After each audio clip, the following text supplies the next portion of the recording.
Jonas Savimbi was no freedom fighter, unmasking Angola's controversial rebel leader for decades.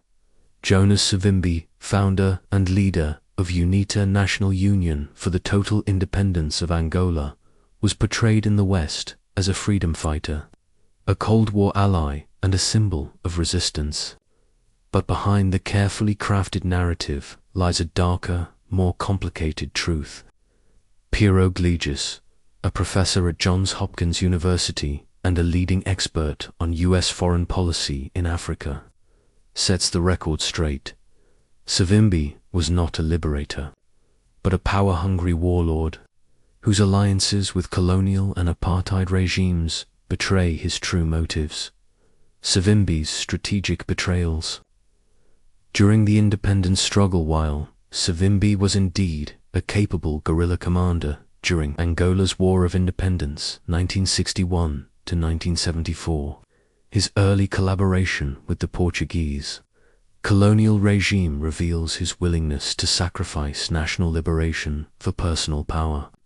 In 1972, Savimbi proposed a military alliance with Lisbon to jointly eliminate the MPLA popular movement for the liberation of Angola, the strongest anti-colonial force at the time.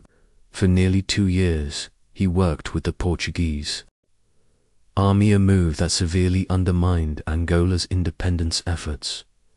Despite these actions, when Portugal's regime collapsed in 1974, Savimbi repositioned himself as a nationalist.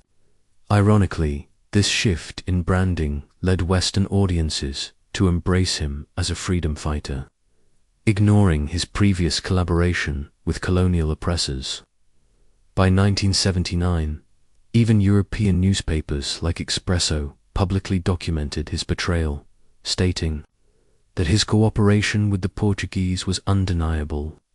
But in the United States, the myth of Savimbi as a hero endured. US and South African support fueled his rise. Savimbi's ties to foreign powers played a central role in his survival and prominence. In 1975, following the Portuguese withdrawal, Angola spiraled into civil war between three major factions: MPLA, UNITA, and FNLA. With the Cold War heating up, the US, under Henry Kissinger's guidance, chose Savimbi as its proxy.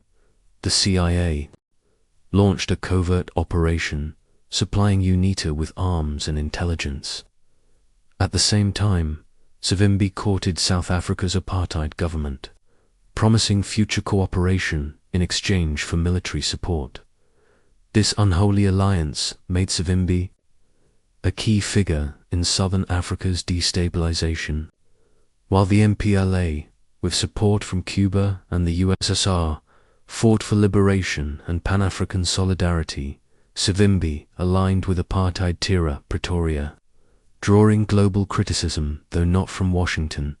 Cuba's 1975 military intervention, led by Fidel Castro and executed independently of Soviet approval, played a decisive role in halting the South African advance. Castro's deployment of Cuban troops helped defend the MPLA and push South African forces out of Angola by 1976. Even Kissinger later acknowledged Castro's move as genuinely revolutionary. The reality of Savimbi's reign, power over principles, what defined Jonas Savimbi's career wasn't a commitment to democracy or freedom. It was his unwavering pursuit of absolute power. His alliances, first with the Portuguese, then with apartheid South Africa, and later with Cold War Washington, were not ideological but opportunistic. He betrayed Angola's independence cause to serve his ambition. Even after the Cold War ended, Savimbi's hunger for control persisted. In 1992, Angola held its first democratic elections.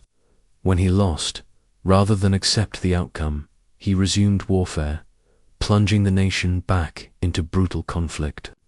During this period, reports emerged of widespread atrocities committed by UNITA, in territories under its control, executions, and forced conscription.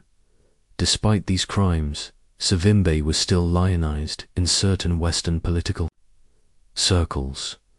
Ronald Reagan famously welcomed him to the White House, hailing him as a symbol of freedom. But behind the smiles and handshakes stood a man responsible for tens of thousands of deaths and the prolongation of Angola's suffering. A war criminal, not a patriot. Jonas Savimbi died in February 2002, killed in combat with Angolan government forces. His death marked the official end of Angola's 27-year civil war, allowing the country to finally move towards stability.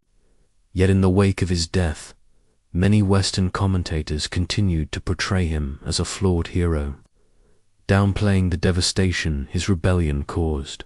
Piero Gliges argues that Savimbi's Western backers, particularly in the US, ignored his betrayals, human rights abuses, and opportunistic alliances. They clung to the image of a charismatic anti-communist rebel, blind to the realities of his authoritarian rule and bloody tactics. Conclusion: rethinking Cold War heroes' history often favors those who align with dominant powers. In the case of Jonas Savimbi, this meant decades of Western support, despite a record of collaboration with colonizers and human rights violations. As the world reassesses its Cold War policies in Africa, Savimbi's story serves as a cautionary tale about the dangers of confusing strategic usefulness with moral legitimacy. Jonas Savimbi was no freedom fighter. He was a warlord, a manipulator of international powers, and a man whose quest for control left Angola ravaged. Recognizing this truth is not just about correcting the historical record. It's about understanding the real costs of foreign policy driven by ideology, not ethics.